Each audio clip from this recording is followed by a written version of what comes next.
Hey everybody, Jason Bermas here. And earlier this week, the most popular president in the history of America drew a crowd so sparse, so pitiful, that you barely heard about it, if at all. And he spoke for about 20 minutes. You saw a couple of media clips of maybe him doubling down on MAGA Republicans, talking about how he beat pharma. It's a tough watch. The man can't speak. Let me repeat this. The man can't speak. Throughout this whole thing, he keeps repeating the same phrases again. Delaware. No, I mean it. I'm for real. All the Johnny nonsense, okay? He cannot talk. So because this isn't really being even covered in the alternative media, let alone the mainstream media at this point, I thought that we should watch the entire speech together. I mean, these are ramblings, man. He grew up here and his dad did this and my mom said we were going to have to cancel our insurance. Meanwhile, no one's there. I mean, the headlines. Great show, Joe. Pitifully small crowd of union workers rock up to support the most popular president in history. Remember?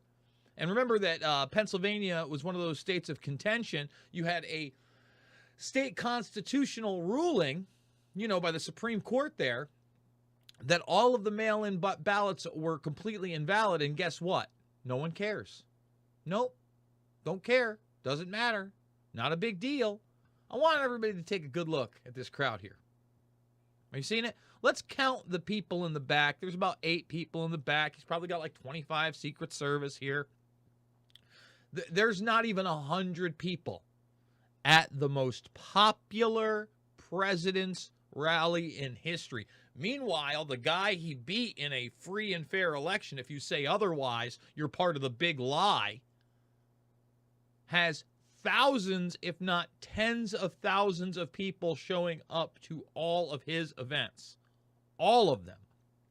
And meanwhile, if you're a MAGA Republican, which I would assume would be any of the 75 million plus that actually voted for Trump, okay? You're a bad guy, according to the AP. And if you're Michael Flynn, you're enemy number one.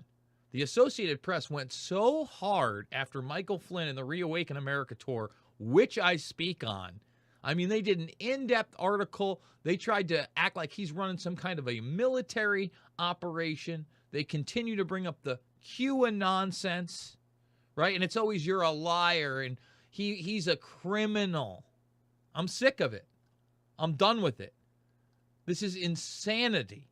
Insanity. The most popular president ever, everybody. Take a good hard look. There it is. There's the crowd.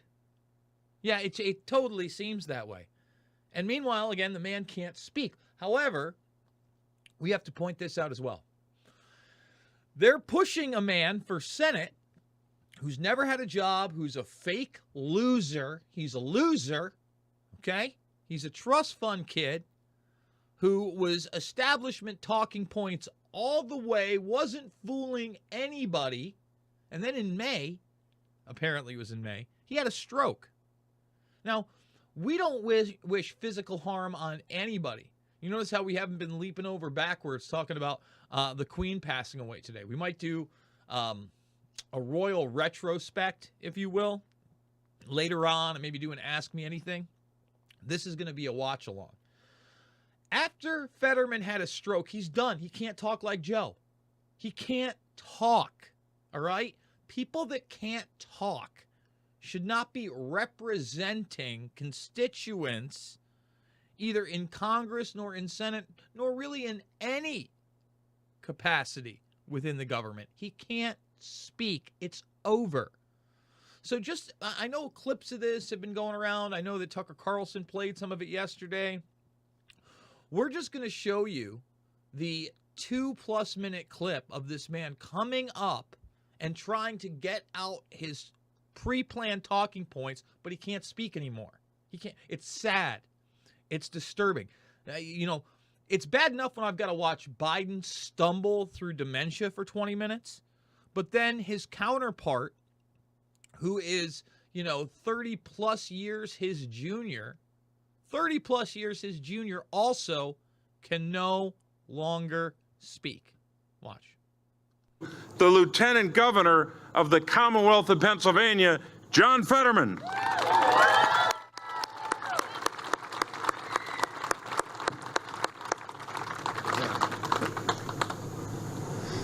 Steelworkers! Steelworkers! What an honor it is to be here with you today. Just earlier today, I was so proud to march with you in downtown Pittsburgh. Labor Day. Happy Labor Day. I mean, guys, that's his strongest moment. Labor Day. Happy Labor Day. And we're not happy about this, but these are the malleable puppets of an authoritarian agenda that they are rolling out, which they can barely even get a crowd for, and are ready to gaslight you into believing they're the most popular of them all. They're numero uno. How many homes does Dr. Oz have? 9, 10, 11? But I guarantee you, he doesn't have a steel mill right across from one of his mansions, but you're going to have one senator that lives across the street from a steel mill. Because let's tell us something. In the Mon Valley, we make steel. We make steel. In New Jersey, Dr. Oz makes crudité. I'm going to make it really simple for all of you. It's a choice.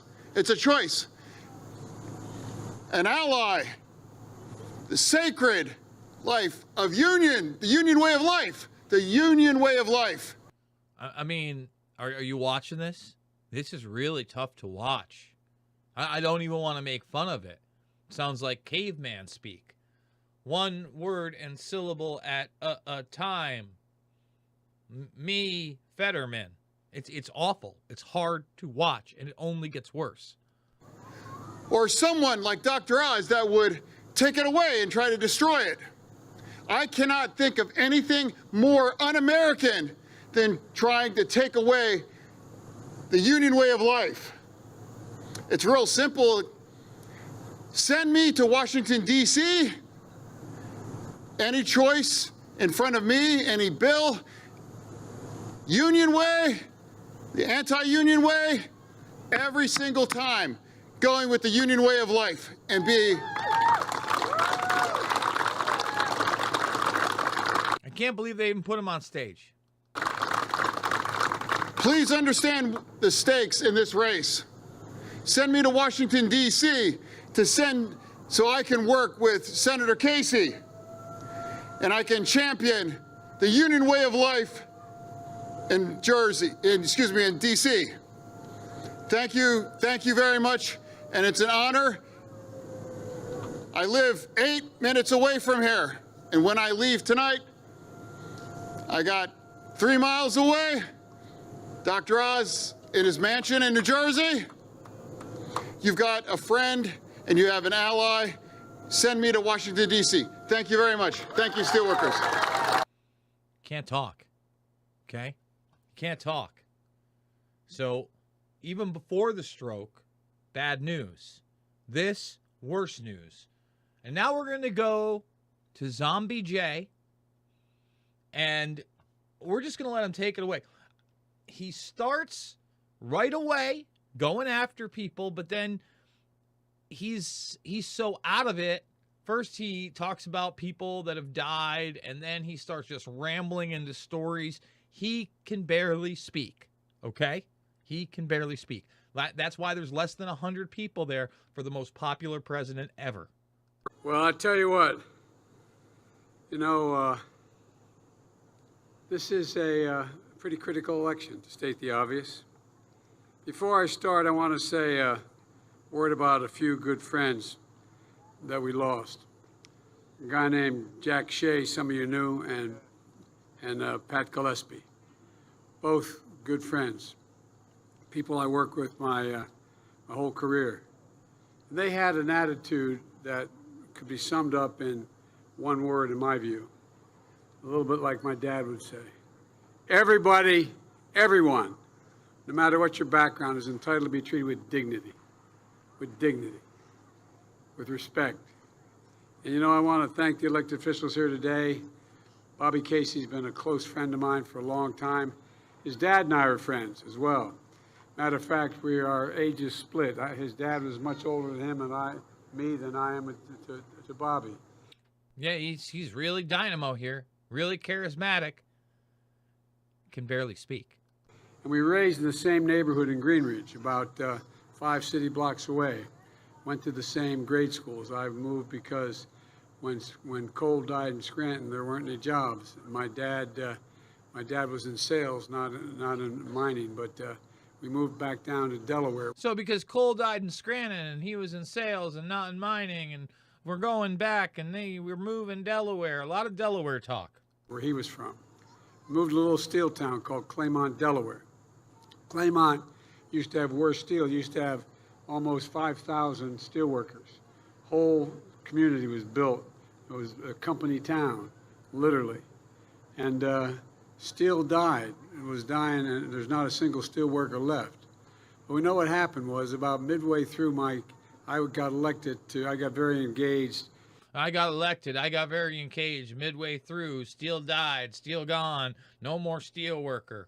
In my case, the civil rights movement. And as a kid, I worked a lot in the movement and I got deeply involved in the Democratic Party because the Democratic Party in Delaware was a Southern Democratic Party then. We were more a Southern state than a Northeastern state. And I got involved, and one thing led to another. And one day a group came to me of the senior members of the party and said they wanted me to run for the Senate. See, a group came and said, look, we want you to be our puppet in Delaware, dude. You're the guy. I'm only 29. I can't. Don't worry. We're going to make it happen, Cap'n. You're our I'm puppet. not old enough. And I wasn't. I was only 29 years old. And a former Chief Justice whose family had more United States senators than any family in American history looked at me and he said, "You obviously didn't do very well in law school, Joe." He said, "You don't have to be 30 to be elected. You have to be 29. You can be 29. You just can't get sworn in till you're 30. And he didn't do very well in law school, by the way. But it doesn't matter. Because this isn't about exceptionalism or talent. He was Joey B back then. And so one thing led to another, and I ended up deciding to run.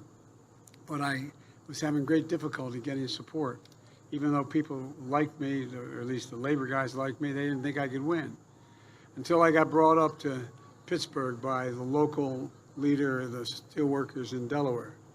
And into Pittsburgh, and came to here and met with the then president of the steelworkers. And he endorsed me about 9 weeks out. And I won by 3,100 votes. So the fact is, you guys owe me. You've been with me from the beginning. And look, folks, Bobby, Representative Boyle, Representative Lamb, Mayor Gainey, your county executive is a hell of a guy, and John, if I have to be in a fox... He could barely read all that, as you saw him try to page through it. He's struggling. So I want John Fetterman in there with me. Yeah, John Fetterman. I'll tell you what, I want John in there with me. I mean that sincerely. Look, there's a whole lot of folks here. I don't want to keep you standing much longer, but let me just say a couple things. But he's going to for the next 16 plus minutes because he doesn't have any concept of time because he can barely read a speech. Number one,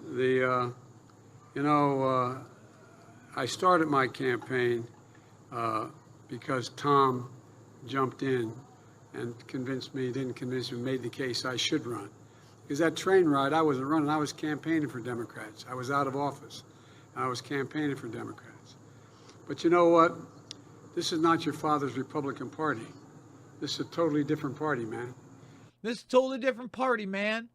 Now it's time to, attack political enemies. Great. These guys are different. I've worked with a lot of Republicans, conservative Republicans I work with. Got a lot done, but there was always something decent about the work. But then we moved to this place where all of a sudden, the reason it made me run, I decided was when you saw those people coming out of the fields down in Virginia carrying torches, literally coming out of the fields carrying torches.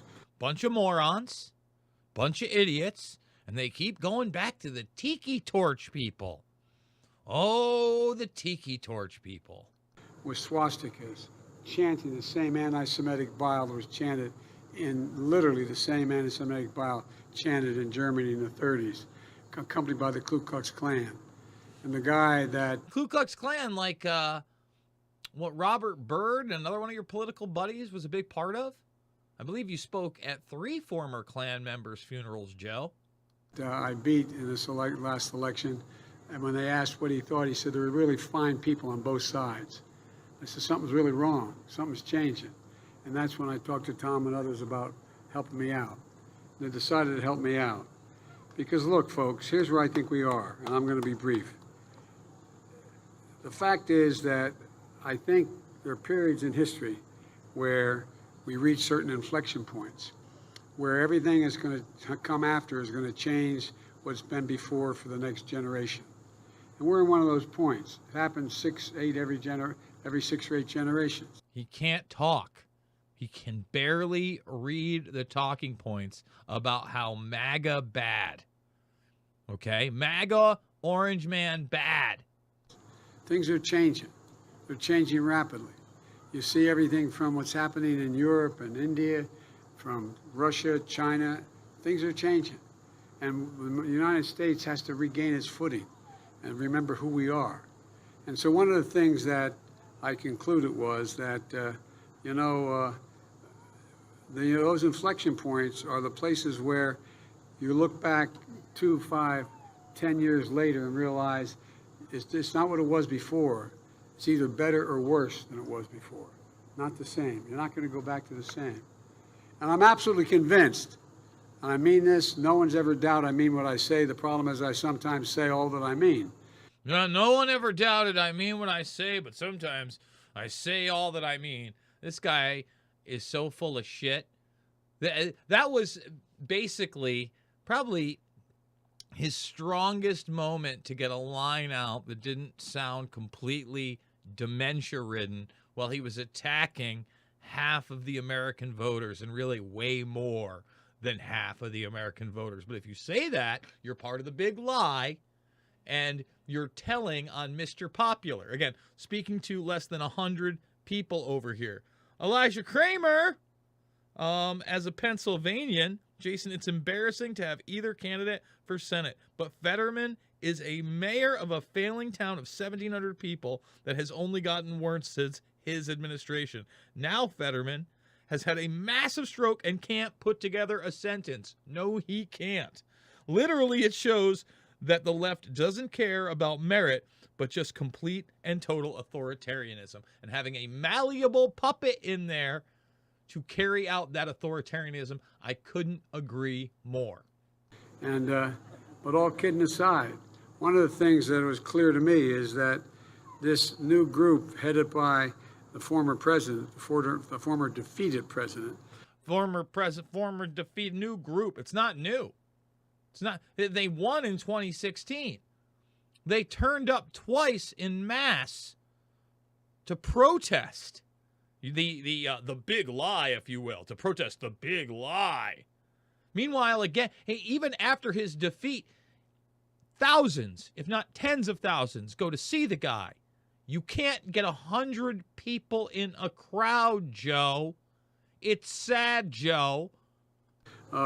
We found ourselves in a situation where we were either going to look forward or look backwards. And it's clear which way he wants to look. It's clear which way the new MAGA Republicans are. They're extreme. And democracy is really at stake.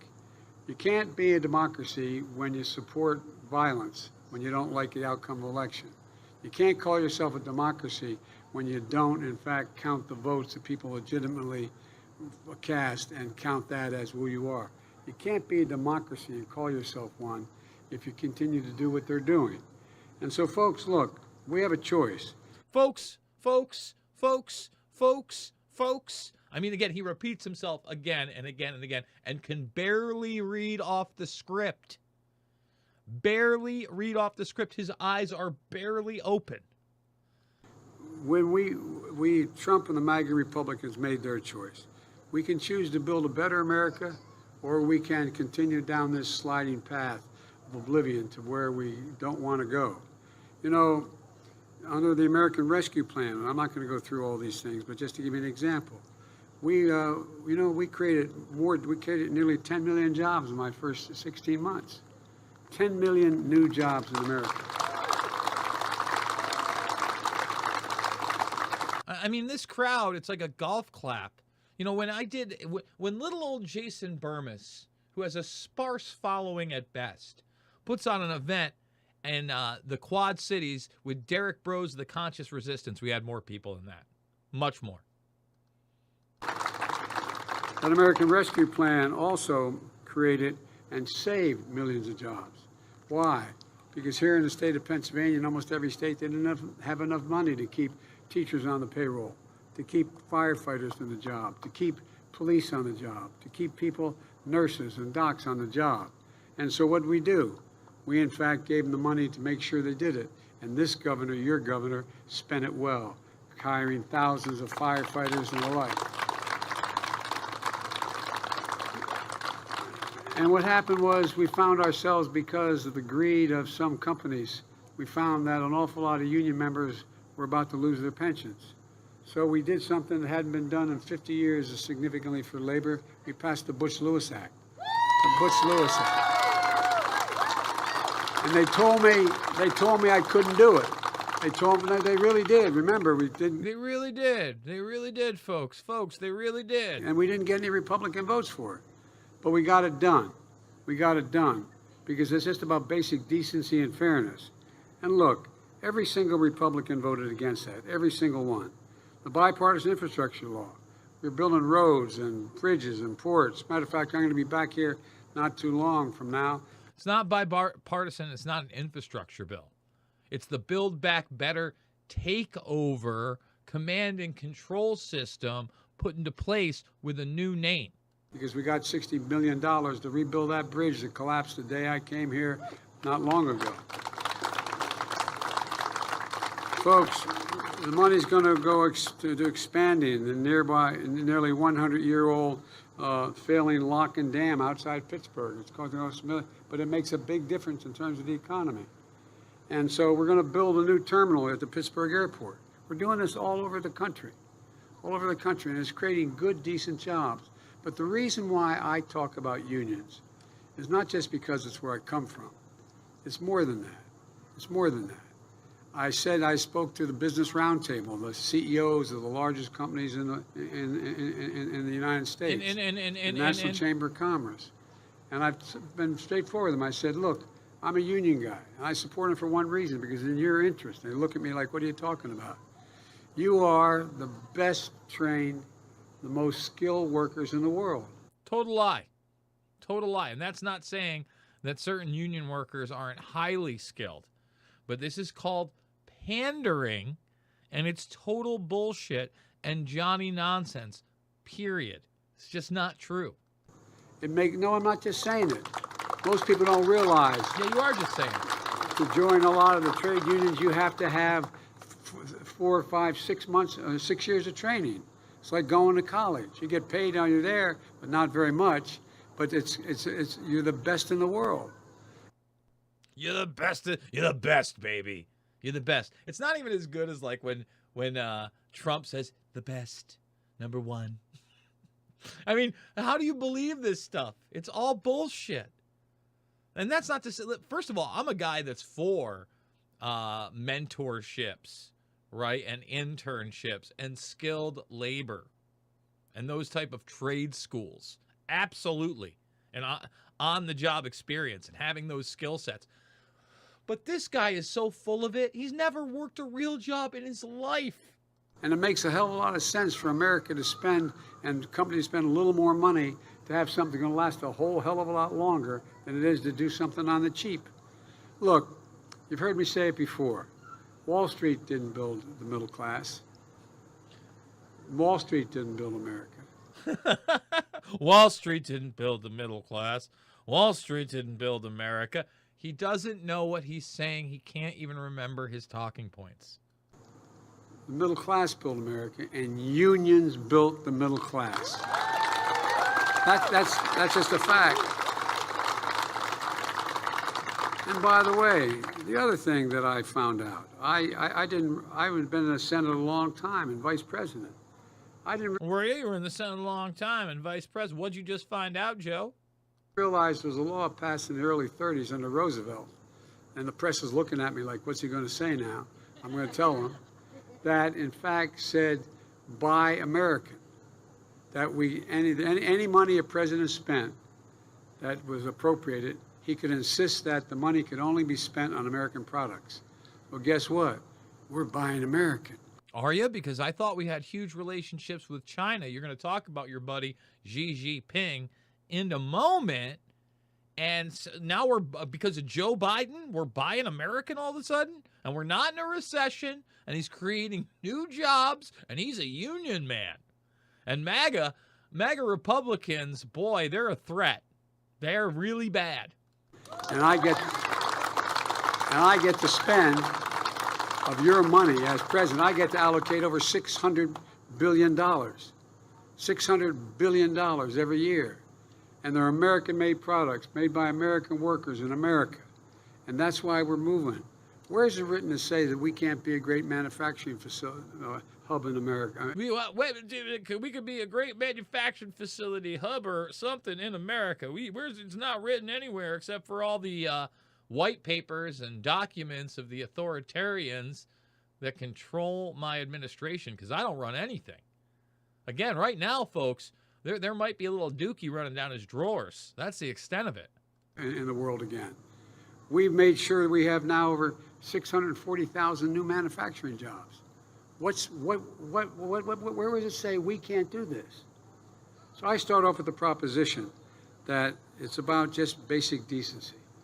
Everything's about dignity and basic decency and being. Come on, man. I'm not going to go on much longer, I promise.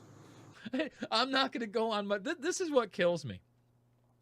Again, Trump will sit there for an hour plus, just talk the entire time. He never apologizes for how long he's talking. He's got thousands of people cheering for him all around. This guy is apologizing for being on stage because when he does have even semi-coherent moments, he realizes he has no place there, and there's barely anybody there to see him, and certainly nobody who's actually enthusiastic about it. Wow. Here's what's happened. You know, we don't have a tax system that's fair at all. Oh. It's not even close. I agree. And that's why, for example, I've been pushing for tax fairness for a long, long time. And that's why we have all these new IRS agents and restrictions on $600 in your bank account. It's because Joe is going to take on big business. And the 15% tax on them is actually going to happen. The corporate welfare system that's been running forever and the tax loopholes, no. And even if they did get that tax through, of course, they won't take that 15% and push it to the consumer. Oh, and by the way, your taxes are going up too. This guy is terrible. But guess what? They told me I couldn't do that either. Well, there were 55 corporations in America in 2020 that made over $400 billion and didn't pay a single penny in income tax. Not a single penny. Now they're paying a minimum of 15% in their income tax. And guess what? Look at them, and guess what? I don't really remember what I'm supposed to read next because I'm not even sure that's true because I don't run the country. So let me just keep reading off my little note sheet. And guess what? You talk about the Inflation Reduction Act, and I've been fighting. We're gonna move on, and guess what? We're gonna talk about the Inflation Reduction Act because first of all, inflation doesn't exist. It's transitory. We're not in a recession, and to get us out of the imaginary recession and inflation monster, we're gonna print more money. That'd be great. When I was a senator for a long, long time, fighting the pharma companies, fighting so the Medicare could set the price they'd pay for Medicare drugs and negotiate for those drugs. Well, guess what? Anybody of you, you don't have to raise your hand, but any of you have a child who has type 2 diabetes and needs insulin every day, once a week? Well, guess what? It costs those outfits $15 to make and package it. Yeah, no, that's totally criminal. But remember, when you came in, you empowered the drug companies again. Now you're going to tell us how you beat pharma. Yeah, you beat all the big ones. They didn't just make hand over fist. You didn't just put out a update on Boosty McBoosts there, Joe. You took on big pharma for America. And again, at least Trump gave us the right to try. Also taken away. That's all it takes. You know what they charge? They charge somewhere between $625 a month and $1,000 a month. It's wrong. It's simply wrong. They can make 3.5 times the profit that it cost them to do it. Well, they said it couldn't be done. Well, guess what? We were able to change it, so allowing, which has been working for a long time, allowing Medicare to negotiate drug prices. We pay the highest drug prices of any nation in the world. We sure do, and the Medicare system is broken, and if you think they're going to be able to negotiate prices for you, you might be as senile and dementia-ridden as Zombie J here, the puppet in chief. Here in the United States of America. And guess what? There's no rationale for it. So we finally passed. Medicare is now negotiating. No senior, because of what we did in the Inflation Reduction Act, no senior, no matter how big their drug bills, if they're fighting cancer or any other serious problem, and they're spending thousands and thousands of dollars on treatment, guess what? They'll not have to pay more than $2,000 a month no matter what their bill is. No matter what their bill is. If they need insulin, they won't have to pay more. By the way, the $2,000 a month just to stay alive no matter what is criminal. It's criminal. But, again, no, don't worry. We're going to cap it there. Like, that's okay. These people. Than $35 a month. No matter. I've been fighting pharma for my entire career. And we finally beat pharma. We beat pharma. I mean, this might be the most dementia-ridden moment of the whole thing, because I don't know what he's talking about here, but he seems like this is the talking point to go after. He might believe it for a few seconds that Joe Biden beat pharma. We finally beat pharma. Without a single Republican vote. Not a single vote. Well, I tell you what. I'll tell you what. Folks, I'll tell you what, I'm not lying. I mean it. Fact is that there's a lot more we have to do. Like I said, we've built 650,000 manufacturing jobs in America. Today, unions in this country now have the support, whether they're union members or not, of over 60% of the American people. Never before has unions been that popular. Labor, unions. Labor, union. Over 65%. He can barely talk. 60% of the American people think it's important because they're figuring out you are the bulwark against excess. You're the ones. And by the way, like all of you, I shouldn't say all, like many of you, I wasn't raised poor, but we weren't wealthy. We lived in a 3-bedroom split-level home in a little area called Mayfield in Delaware. With 4 kids, a mom and a dad and a grandpa living with us. If you didn't know, he's from Delaware. I mean, this is like when he's not reading the talking points and he goes off to ramble on these things, you can see it in his face and his eyes. He's looking off in the distance. But we were all right. But you could always tell when things were going rough. You could hear on the wall, 3 of it, we had 2 sets of bunks in 1 room. You could hear my dad when he was restless. You'd hear the headboard move. Remember asking my mom one day, "What's the matter with Dad?" She said, "Honey, we just lost our insurance. People Now, I don't even know if any of that's true, by the way. shouldn't have to face that reality in America. That shouldn't be the case. Unions have made sure you didn't have to face that. But the rest of the country still is struggling. And we're making significant changes in health care. We now are in a situation where we've been able to put another $2,400 for a family of four, reduce the price of insurance under the Affordable Care Act. And by the way, these guys are still going after the Affordable Care Act. And by the way, They want to get rid of it. And the only reason anybody with a pre-existing condition that isn't wealthy and can afford a very expensive policy has any coverage is because of the Affordable Care Act. The only reason. And they're still going after it. And Social Security. So your first paycheck, you've been paying for Social Security. Well, guess what? The guy heading up the Republican campaign committee for the United States Senate, Senator Scott from the South, and the guys whose home state I just left in Wisconsin, these guys don't even think Social Security should be guaranteed. They want it on the ballot box, on the ballot every 5 years. Every 5 years has to be reauthorized. You paid for it. And the guy in Wisconsin, he concluded that it should be every single year. Every single year you should have to vote on whether or not you keep Social Security, whether you keep it or cut it or change it or alter it. What's going on here, man? This is not the country that this is not the country most Republicans who represented this state supported. So we started out attacking. We're going to end attacking. You know, he's going to stop kidding around because apparently he's been kidding around this entire time. For the longest time.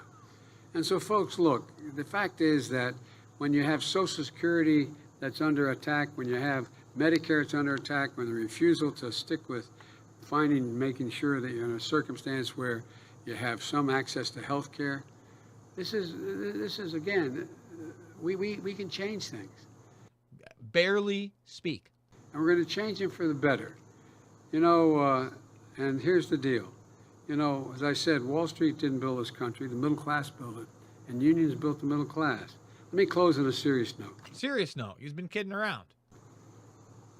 When I announced, and I meant it, I got roundly criticized, with good reason. That's legitimate to criticize me on it. I said I was running for 3 reasons. 1, to restore the soul of America. Yeah, he's restored the soul of America. Joe Biden. Again, he's the most popular president of all time. He's packed out there with less than 100 people. And the soul of America's there. By that I meant decency, honor, meaning what you say, literally treating people with some respect. Respect, decency, honor, meaning what you say, Republicans. Come on, man. I'm serious, folks. Second reason I said I was running is I was so sick and tired of trickle-down economics. I wanted to build the economy from the bottom up and the middle out, because when that happens, the wealthy do very, very well. They do very well, and everybody's got a shot. So when you do the economy, the wealthy do very, very well, and everybody's got a shot. Yet the economy we had under the guy before was just like way better by every metric. But you're doing good things for the little guy who seems to be struggling the most in your non-recession and your inflation that wasn't really transitory. Wow. Well, thank you, Joe. Everybody's got a shot. And the third reason I said I was running, because I wanted to unite the country. And because you can't maintain a democracy without being able to reach a consensus. I've spent a lot of time with foreign leaders, from the leader of China, Russia, etc. Leader of China, Xi Jinping, just tells me straight up, I've spent more time with any other head of state, over 76 hours. And guess what he said? Democracies can't be sustained in the 21st century because they require consensus. And things are moving so rapidly, you can't get consensus. So that's why autocracies are going to succeed. So again, basically his authoritarian buddy is saying democracies are over because there isn't going to be a consensus. But these people just say, we don't need a consensus. We'll censor everybody else. We'll demonize everybody else. And then we'll call it democracy. And if you oppose that system, then you're anti-democratic, you're a white supremacist, you're a MAGA Republican and a domestic terrorist. Yeah, I know. We got another Tipsky and Hutch. Displeased Mike says, I don't know how you watch this thing twice through. I'm barely getting through this. I told you, it's tough. Somebody has to do it, though. Somebody has to do it, because you're not seeing this on either the mainstream nor the alternative media. You're seeing bits and snippets. The man can't speak. The man that he's trying to put in office in the Senate, Fetterman, can't speak. This guy can't even read his talking points. They told you he was the most popular president of all time, and if you don't go along with it, you're part of the big lie. They censored his opposition in this country. They censored a sitting president, love him or hate him. It's insanity. Well, I reject that notion. I reject it. I think we can come out of what we got into stronger than we got into it. You love that? He doesn't even say that we're going to be a constitutional republic or a democracy. He says we're going to be stronger coming out of it than we got into it. When we stronger than before we started. Yeah, and then he mumbles and stutters and barely can remember what he said and turns the page. And folks, look, you know, folks, all of us love the country, but you can't love the country and say how much you love it when you only accept one or two outcomes from an election. Either you won or you were cheated. It doesn't work that way. You can't love the country when you refuse to maintain just the basic democratic principles. So exactly what the Democrats did when they said that Russia hacked the election, then people were like, wait, did they hack the voting machines? Oh, no. They actually hacked the emails that were released. That was Russia. No evidence of that, but we'll just say Russia. And then they supposedly colluded with the Trump administration, and it was because of those leaks in Russia, that we didn't have a free and fair election, and then we're going to hold hearings, and we're going to impeach a president based on that, too.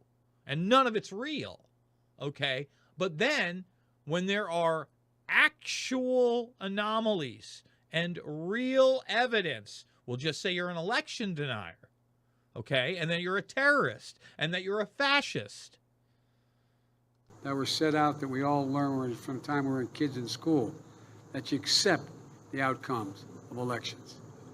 You can't say you love the country when, in fact, you either win or you have been cheated. And that's where we are now. And there's much more to say, but I've already said too much to you. He's got much more to say. Joe's a man of many words. After all, he's Mr. Popular, right? The puppet in chief, Zombie J. But he's already said too much. He said too much already. Again, Trump isn't in office. Even when he was still on tour. You know, he's constantly doing rallies throughout. Thousands of people speaking for over an hour. This guy can barely struggle through 20 minutes and make any sense whatsoever.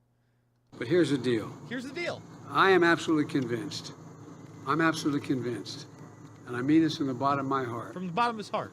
There's not a thing we can't do in America. I mean it. Not a single solitary thing we can't do. If we do it together, I mean it. And it's about time we stand up and remember who in God's name we are. We're the United States of America. There's nothing beyond our capacity. So let's go out and demand. It's an easy proposition. We'll win if people vote. So just remind everybody, vote, go out and vote. We vote, we win, and reestablish this country and make it even better than it was before. Thank you all for standing so long. God love you. And way beyond.